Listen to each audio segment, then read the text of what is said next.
बिस्मिल्लाहिर्रहमानिर्रहीम। Dear students, exercise 1.3 के लिए बहुत ज़्यादा अहम टॉपिक, बहुत ज़्यादा अहम लेक्चर, इस चैप्टर की बेस है ये एक्सरसाइज। और यहाँ पे एक नया कॉन्सेप्ट आज आप सीखेंगे। इससे पहले आप इस टर्म से वाकिफ़ नहीं हैं, इसलिए मैं कह रहा हूँ कि ज़्यादा तवज्जो की ज़रूरत है। लेक्चर थोड़ा सा लेंथी हो सकता है आज, लेकिन आप ध्यान से, तसल्ली से इस वीडियो को कंप्लीट सुने, आपको ज़रूर समझ आएंगी ये बातें। तो आज के हमारे लेक्चर का जो थीम है, जो ऑब्जेक्टिव्स हैं, वो क्या है कि आपको लिमिट ऑफ अ फंक्शन की डेफिनेशन याद हो जाए, कुछ थ्योरम्स हैं लिमिट्स के, उन्हें अप्लाई करना आ जाए, और उसके साथ एक्सरसाइज का सिर्फ एक क्वेश्चन इस लेक्चर में आज हम शामिल करेंगे। तो बेटा, जैसा कि इस वक्त स्क्रीन पे जो पेज मैं शेयर कर रहा हूँ, यहाँ पे limit of a function and theorems on limits, ये हमारी मेन हेडिंग है। तो यहाँ पे लिखा हुआ है, the concept of limit of function is the basis on which the structure of calculus rest, कि कैलकुलस जो कि मैथ की ब्रांच जिसे हम डिस्कस कर रहे हैं, इसका जो स्ट्रक्चर है वही बेस करता है इसी concept limit of a function पे। लेकिन इस लिमिट ऑफ अ फंक्शन के कॉन्सेप्ट को समझने से पहले कुछ और ज़रूरी बातें हैं, कुछ फ्रेजेस हैं जिनके मीनिंग्स आपको मैथमेटिकली क्लियर होना ज़रूरी हैं। उसके साथ आपको लिमिट ऑफ अ फंक्शन की डेफिनेशन को समझने में आसानी मिलेगी। तो बेटा, यहाँ पे एक फ्रेज़ लिखा हुआ है, एक्स अप्रोचेस ज़ीरो। आप इसे ज़रा गौर से समझ लीजिए, आपको एग्जांपल के साथ समझाते हैं। Suppose a variable x assumes in succession a series of values as, कहते हैं फ़र्ज़ कीजिए कि x को तरतीब के साथ ये वैल्यूज़ मिल रही हैं, 1 से 1/2 हो रहा है, फिर वो 1/4, 1/8, 1/16 and up to so on. आपको अंदाज़ा तो लग गया होगा इस सीक्वेंस को देख के कि 1 हर बार अपने से और बड़े नंबर से डिवाइड हो रहा है, पिछले डिवाइड होने वाले नंबर से और बड़े नंबर से डिवाइड हो रहा है। तो ज़ाहिर बात है 1 छोटा होने जा रहा है, बहुत छोटा होने जा रहा है। इसको थोड़ा और इजी करके लिखा, जैसे 1/2, तो ठीक है, 1/4 को 1/2 लिख दिया, 1/8 को 1/2 and up to so on 1/2 and generalise करने के लिए इसे जो डिनोमिनेटर है उसे हमने 2 की shape they the.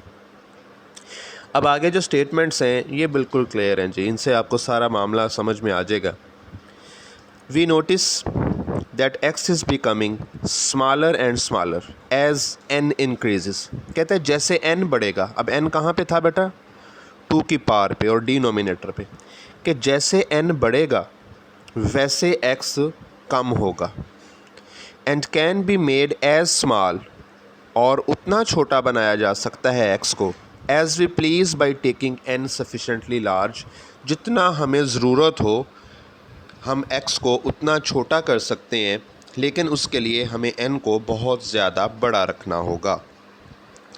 This unending decrease of x, ये x में जो ना ख़त्म होने वाली कमी है, क्योंकि ये अमल ख़त्म नहीं होगा। आप 1 को जिससे मर्ज़ी डिवाइड करवा लो, जवाब कभी ज़ीरो आ नहीं जाएगा, लेकिन छोटे से छोटा होता जाएगा। इसलिए हम टर्म यूज़ कर रहे हैं unending decrease of x is symbolically written as. इसको लिखने के लिए अलामत क्या इस्तेमाल की जाती है जी, as x approaches to zero is written as x approaches to zero. उसके लिए अलामत क्या होगी, एक्स, ये जो एरो है ये यहाँ अप्रोचेज टू के साथ पढ़ा जाएगा, एक्स अप्रोचेज टू ज़ीरो। ठीक है बेटा, इसके लिए एक और टर्म भी यूज़ होती है, आप कह सकते हो एक्स टेंड्स टू ज़ीरो, लेकिन इसका मतलब हरगिज़ ये नहीं होता कि एक्स ज़ीरो हो गया है, एक्स ज़ीरो नहीं है, ये मैं आगे आपको बताता हूँ। तो इस फ्रेज़ का मतलब आपको समझाने जा रहे हैं कि एक्स अप्रोचेस टू ज़ीरो का मतलब क्या है, कि एक्स ज़ीरो के बहुत करीब चला गया है, बहुत पास चला गया है, लेकिन एग्जैक्टली ज़ीरो नहीं हुआ। Approaches to and equal to की टर्म को क्लियर करवाना चाह रहे हैं जी आपको। नीचे नोट देखिए लिखा हुआ है जी, the symbol x approaches to zero is quite different from x is equal to zero. ये वाज़ेह कर दिया है बेटा जी आपके लिए कि x अप्रोचेज टू ज़ीरो और x is equal to zero बिल्कुल दो अलग चीज़ें हैं। पहले पॉइंट में लिखता है जी x approaches to zero means that x is very close to zero but not actually zero, कि x ज़ीरो के बहुत करीब है लेकिन असल में ज़ीरो नहीं है। And x is equal to zero means that x is actually zero. ठीक हो गया जी। अब इसी तरह की प्रैक्टिस एक दो और केसेस में आपको करवाते हैं। आपने x अप्रोचेज टू ज़ीरो को समझ लिया है, तो बेटा अब हम बात कर लेते हैं x अप्रोचेज इन्फिनिटी क्या चीज़ है। Suppose a variable x assumes in succession series of values as, अब x को वैल्यूज़ कैसी हैं जी, 1 है, फिर वो 10 हो गया, फिर 100, फिर 1000, फिर 10,000 अप टू सो ऑन। अब इसे पार्स की शेप देने की कोशिश, तो 1 जो है आप इसे 10 रेज़ टू पावर 0 कंसिडर कर सकते हो, 10 का मतलब 10 रेज़ टू पावर 1, फिर 100 का मतलब 10 raise to power 2, 1000 10 raise to power 3 and up to so on 10 raise to power n की शेप ले ली। अब यहाँ पे भी ये बात बिल्कुल क्लियर है कि x बहुत बड़ा हो रहा है।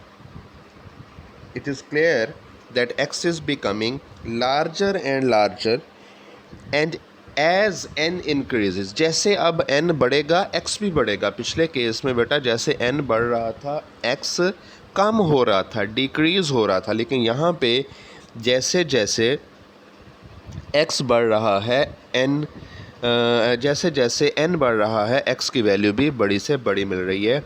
और फिर वो लिखता है and can be made as large, और इसे इतना ज़्यादा बड़ा बनाया जा सकता है एज वी प्लीज़, जितना हम चाहें, by taking n sufficiently large.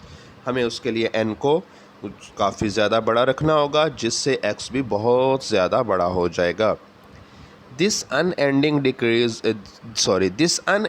Increase of x, अब x में ना ख़त्म होने वाला इजाफा इज़ सिम्बॉलिकली रिटर्न एज, इसको हम लिखेंगे कि x approaches to infinity and read as x approaches infinity और x tends to infinity. I hope आपको अब इसका मतलब समझ आ गया होगा, क्योंकि पीछे आप x अप्रोचेस टू ज़ीरो भी समझ चुके थे और अब x अप्रोचेस टू इन्फिनिटी भी आपने समझ लिया। अब हम इस केस को जनरलाइज़ करते हैं कि a की वैल्यू कुछ भी हो सकती है। जैसे यहाँ पे उसने कहा meaning of the phrase x approaches a, तो इसके लिए देखिए बेटा जी, symbolically it is written as x approaches to a which means that x is sufficiently close to but different from the number x, कि x a के बहुत करीब तो है लेकिन है उससे मुख्तलिफ, एग्जैक्टली नहीं है। From both left and right side of a की दोनों साइड से आप ए के पास जा सकते हो, ए की राइट साइड से, ए की लेफ़्ट साइड से, यानी कि आप दोनों साइड से उस नंबर के पास जा सकते हो, लेकिन इसका मतलब ये नहीं है कि आप वो नंबर अचीव कर चुके हो या उस पर पहुंच चुके हो, ये आपको पहले बता दिया। तो अब आपको जो है वो लिमिट की डेफिनेशन की तरफ लेके चलते हैं, लेकिन इसके लिए बेटा मैं आपको पहले न्यूमेरिकल अप्रोच समझाता हूँ लिमिट की, क्योंकि ये आइडिया जब आपके पास आएगा तो आपको फिर लिमिट की डेफिनेशन समझने में आसान होगी। तो यहाँ इस वक्त स्क्रीन पे आपको हेडिंग नज़र आ रही है, दैट इज़ न्यूमेरिकल अप्रोच। यहाँ पे एक फंक्शन लेट किया गया f of x is equal to x cube,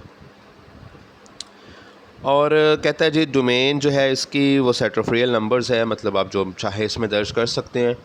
अब आगे क्या लिखता है जी, let us find the limit of this function as x approaches to 2। उसने कोई नंबर 2 सेलेक्ट किया बस हमें समझाने के लिए। कहते हैं चेक करते हैं कि अगर इस फंक्शन में x2 को अप्रोच करेगा तो इसका जवाब क्या होगा। अब इसके लिए हम न्यूमेरिकल अप्रोच समझ रहे हैं बेटा, तो ये टेबल बड़े काम का है जी। ये टेबल की समझ आ गई तो यही हमें हेल्प करेगा डेफिनेशन को तैयार करवाने में, क्योंकि इससे नीचे अब हमारी डेफिनेशन आने वाली है लिमिट ऑफ अ फंक्शन की। टेबल को आपने ज़रा एग्ज़ामिन करना है थॉरोली, एनालिटिकली आपने इसको अपने जहन में बिठाना है।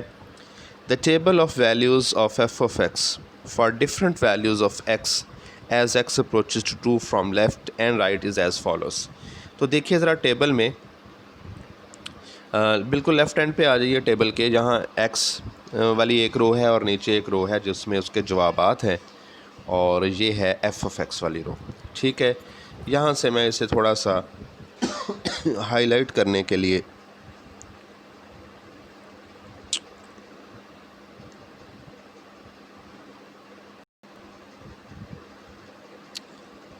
कम ऑन जी बेटा, ये देखिए मैं इस हिस्से की बात कर रहा हूँ बच्चों, इसे ध्यान में रखिए। अब ऐसा है कि आपके सामने फंक्शन कौन है, f of x is equal to x cube. ठीक है जी, याद है आपको फंक्शन कौन है हमारा? मैं यहाँ पे लिख देता हूँ, f of x is equal to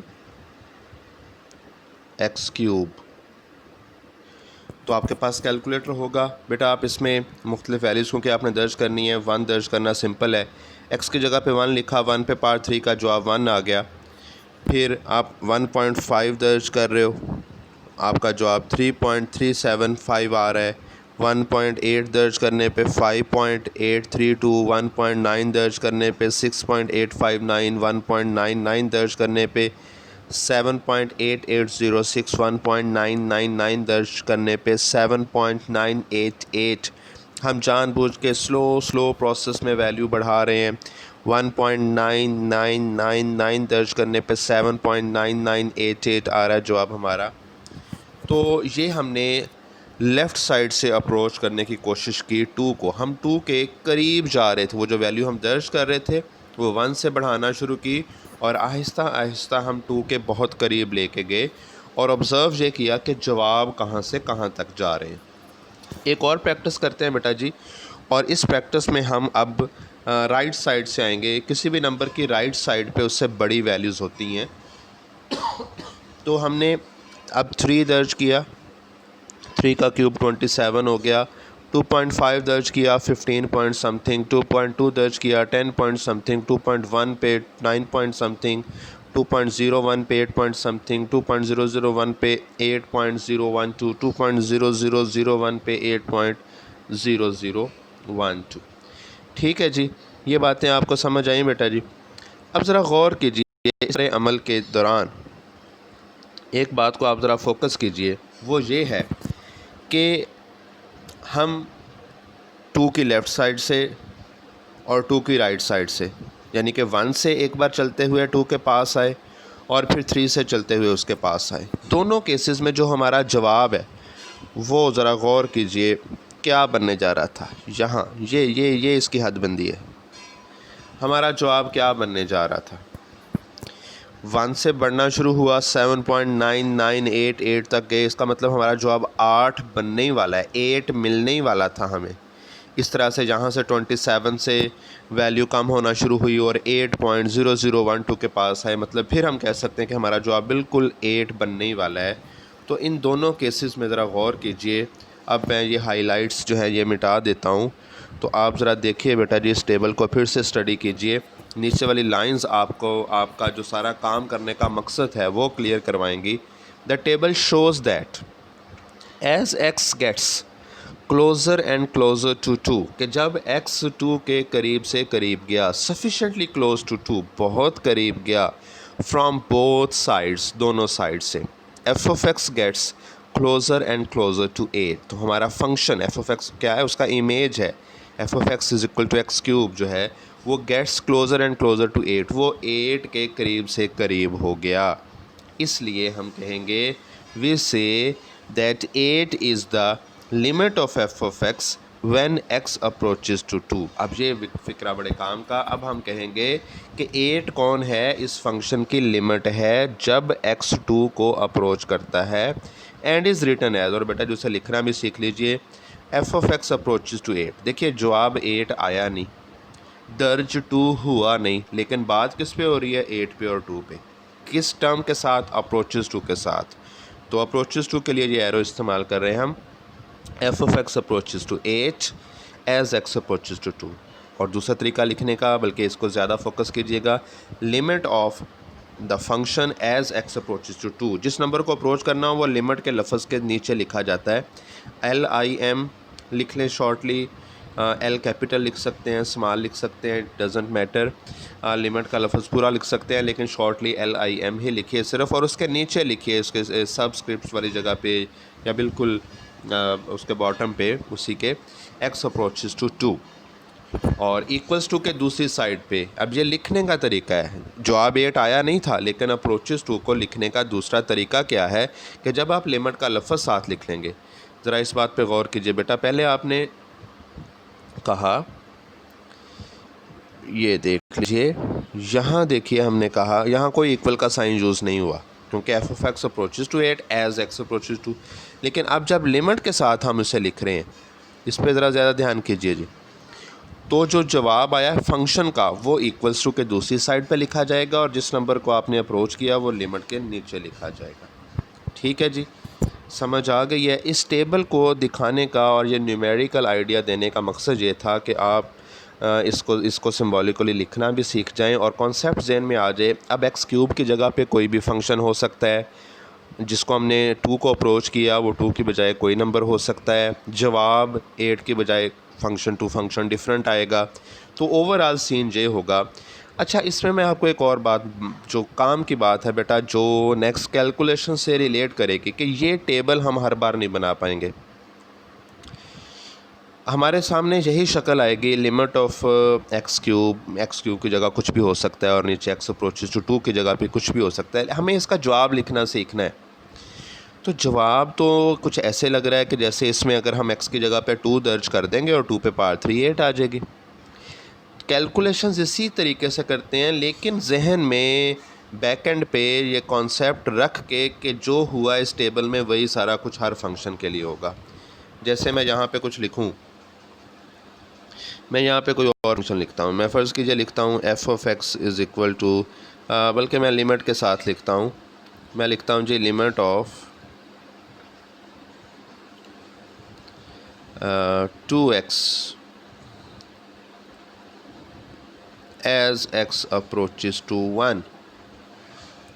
तो मेरा जवाब क्या होगा? मैं इसके लिए टेबल नहीं बना सकता, इतना टाइम हम हर बार नहीं दे सकते, लेकिन जब x अप्रोचेस टू 1 के साथ हम लिखेंगे तो हमें पता है कि बैकएंड पे वो टेबल वाला फॉर्मेट चलेगा, लेकिन हम x की जगह पे 1 दर्ज करके तो अपना जवाब लिख सकते हैं और जो क्या होगा 2 होगा। हम इसे पढ़ेंगे क्या कि limit of this function 2x as x approaches to 1 is 2, यानी कि इस फंक्शन 2x किसे अप्रोच करेगा? 2 को, जब x 1 को अप्रोच करेगा।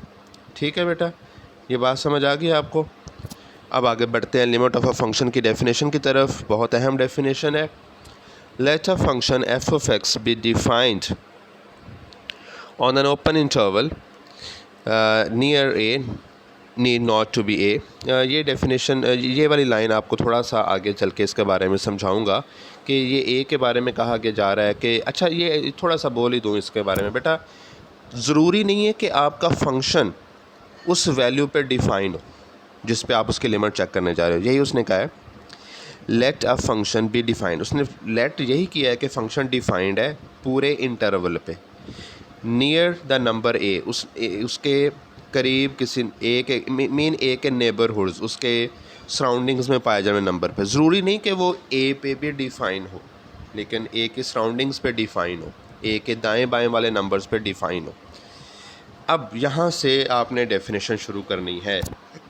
ये जो इफ़ लिखा हुआ है, इफ़ एज एक्स अप्रोचेज ए, अब वो जो 2 था ना उसे ए कंसिडर कीजिए, वो जो एक्स क्यूब था उसे एफ ऑफ एक्स कहिए, वो जो 8 था उसे हम एल कहेंगे। ध्यान रखिएगा, if as x approaches a from both left and right side of a, f of x approaches a specific number L, then L is called limit of f of x as x approaches a। बेटा इसे याद करना है। if as x approaches a, जब x a को approach करेगा, बता दीजिए कहाँ कहाँ से? from both left and right side of a, दोनों साइड से। f of x approaches a specific number, function किसी ख़ास नंबर को अप्रोच करेगा, फ़र्ज़ कर लिया L, तब हम कहेंगे L क्या है? Is the limit of f of x as x approaches to a. Symbolically इसे लिखना सीख लीजिए, limit of f of x as x approaches to a is equal to L, read as limit of f of x as x approaches to a is L. ठीक हो गया जी बेटा, इस definition को ज़रूर अच्छे से याद कीजिएगा। तो दूसरा हमारा जो ऑब्जेक्टिव था लिमिट ऑफ अ फंक्शन की डेफिनेशन याद करने के बाद, वो क्या था? थ्योरम्स ऑफ लिमिट्स को समझना। और थ्योरम्स ऑफ लिमिट्स का मतलब बेटा जी मैं कुछ इतना सा आपको बता दूं, आपको सिर्फ कुछ इजाज़त मिलेगी कि अगर लिमिट्स के साथ डील कैसे करना होता है सिचुएशंस को। ये कोई लेंथी बातें नहीं है, स्टेटमेंट्स हैं थ्योरम्स की, और उनके साथ साथ उनको छोटे सिंपल से फंक्शंस पे अप्लाई करके एग्जांपल्स की मदद से समझाने की कोशिश की गई है। थ्योरम्स और लिमिट्स पे वो पहले ही लिख के रख रहा है जी कि अगर एफ़ और जी दो फंक्शंस हैं और एफ़ ऑफ एक्स में अगर एक्स ए को अप्रोच करता है तो फ़र्ज़ कर लीजिए जवाब एल है, उसका मतलब उसकी लिमिट एल है, और जी ऑफ एक्स पे जब एक्स ए को अप्रोच करता है तो उसकी लिमिट एम है।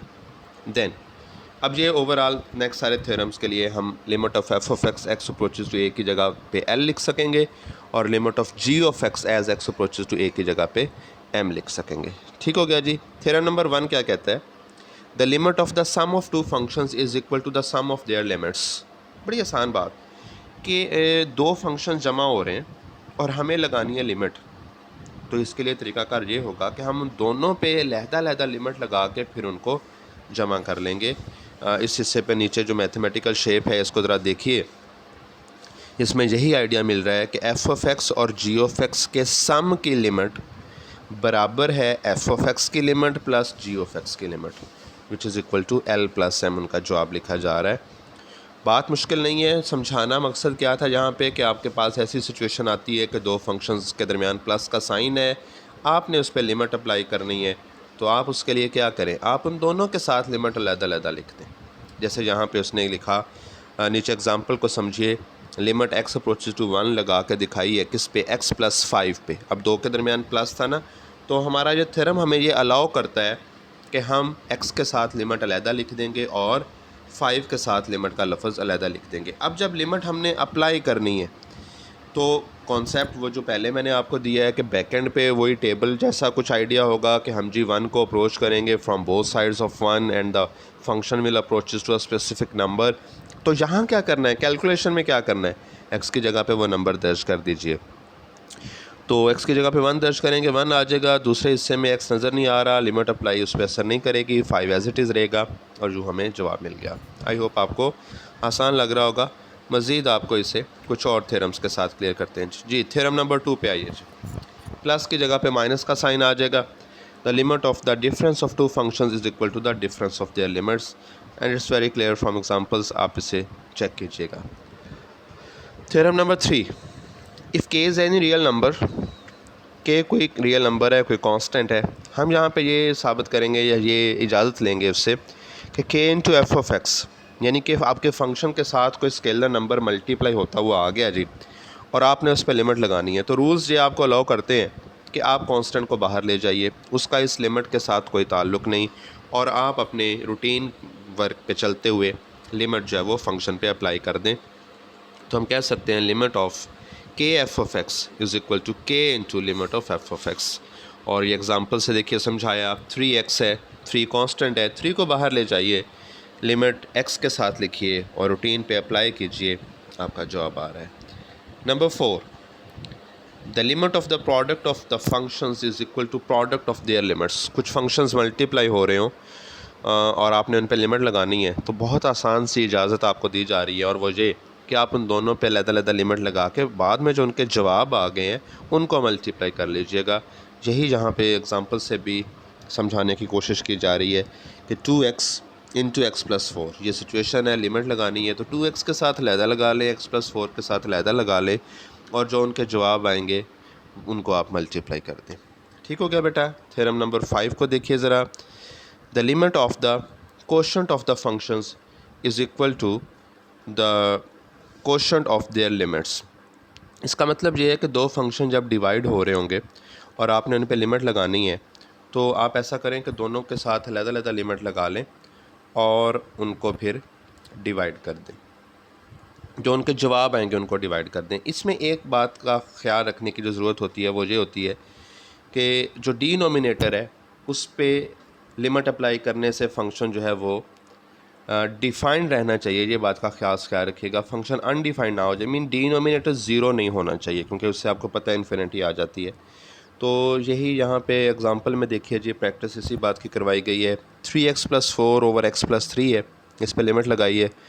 आपने लिमिट दोनों हिस्सों पे न्यूमिनेटर और डिनोमिनेटर पे अलहदा कर दी और रूटीन पे अप्लाई की, और जो जवाब आए, जो वैल्यूज़ मिली, उनको आपने डिवाइड कर दिया, मीन सिंप्लीफाई कर दिया जी। लास्ट थ्योरम जो है लिमिट का जी, वो ये है कि अगर फंक्शन पे कुछ पार हो, एफ ऑफ एक्स पे पार एन है और एन इज़ एनी इंटीजर, और आपने लिमिट अप्लाई करनी है, तो यहाँ पे इजाज़त हमें ये मिलेगी कि पहले लिमिट अप्लाई कर लें और जो जवाब मिले उस पे पार अप्लाई कर दें। हैं तो सारी बातें आसान सी सिंपल सी हैं। तो यहाँ पे एग्जांपल देखें, 2x-3 पे पार 3 है, होल पे पार 3 है, x को अप्रोच करवाना है 4 को, तो हम पहले लिमिट अंदर ले जाएंगे, लिमिट अप्लाई करेंगे, वहाँ से हमें 5 मिला, अब वो पार 3 उस पर अप्लाई होगी और इससे 125 हमारा जवाब आ गया। ठीक है जी, थ्योरम्स ऑफ लिमिट्स आपको क्लियर हो गए। अब बेटा जी मैं आपको यहाँ से इन्हीं थ्योरम्स ऑफ लिमिट्स के इस्तेमाल के साथ जो है वो एक्सरसाइज जो है वो उसका एक क्वेश्चन तैयार करवाता हूँ और उसके लिए हम उसके सलूशन की तरफ आते हैं जी। मुझे वो फ़ाइल ओपन कर लेने दीजिए।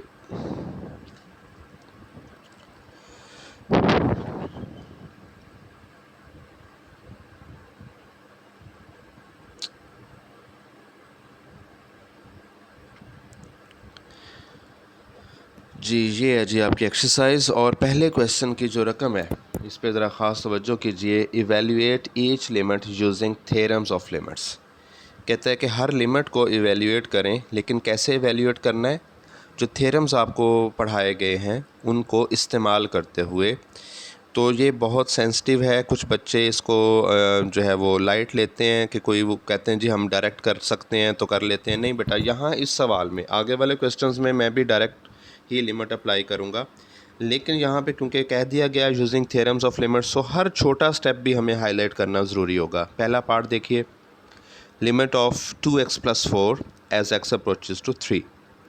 अब यहाँ देखिए कौन सा थ्योरम अप्लाई होगा। आप जानते हैं कि 2x+4, पहले स्टेप में आपको ये दिखाई दे रहा है कि दो एक्सप्रेशंस ऐड हो रहे हैं, तो हम दोनों के साथ लिमिट अलग-अलग लिखेंगे। जैसे देखिए लिमिट 2x के साथ अलग लिखी गई और 4 के साथ, और आगे उसने बताया है कि by sum theorem of limits के, वहाँ पे जो हमने थ्योरम पढ़ा था उसका रेफरेंस भी दिया कि कौन से वाला।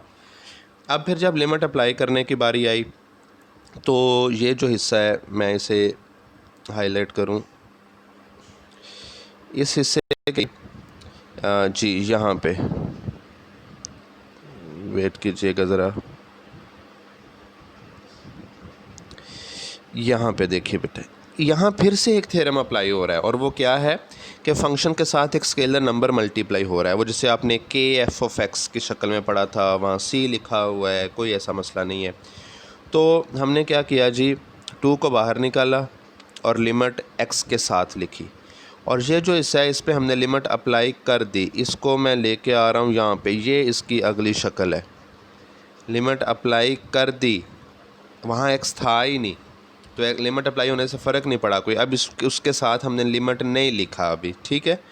और ये जो स्टेप है आप चेक कीजिए, ये पूरा हो गया। यहाँ पे जितने थ्योरम्स अप्लाई हो सकते थे हो गए। अब लिमिट अप्लाई होने का टाइम है, तो x की जगह पे 3 दर्ज कर दिया और इस तरह से हमारा जवाब। तो जवाब डायरेक्टली यहाँ पे भी x की जगह पे 3 दर्ज करते तो सबको नज़र आ रहा है कि जवाब 10 ही आना था, लेकिन पहले स्टेप में लगा देंगे और जब थ्योरम्स नहीं अप्लाई करेंगे तो इस क्वेश्चन की स्टेटमेंट अप्लाई नहीं होगी, जिससे इसके नंबर नहीं मिलेंगे आपको।